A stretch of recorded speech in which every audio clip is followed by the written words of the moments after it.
ইতিহাসের সাল, এত সাল, আমরা সায়েন্স ব্যাকগ্রাউন্ডের ছেলে, এত সাল মনে রাখা যায়? পরীক্ষা হলে যে কোনো জায়গা থেকে সাল আসতে পারে। চাকরির পরীক্ষাতে ইতিহাসে এত এত এত এত সাল মাথায় তো ঢুকছেই না, পড়ছি ভুলে যাচ্ছি। তার সমাধান আজকে আপনাদেরকে দিচ্ছি।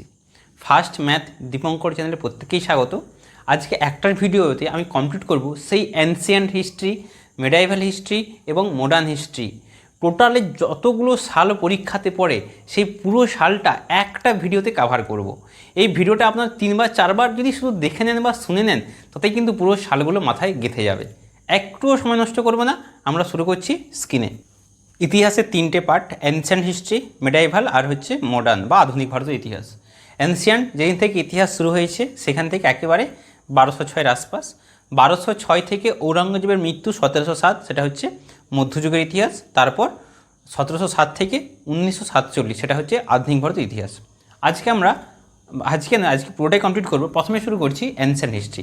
প্রথম 3000 থেকে 1500 BC, বিফোর খ্রিস্ট, মানে খ্রিস্টপূর্বাব্দ। এতে কি হয়েছিল?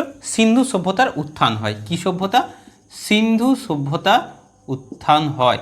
ঠিক আছে, সিন্ধু সভ্যতা।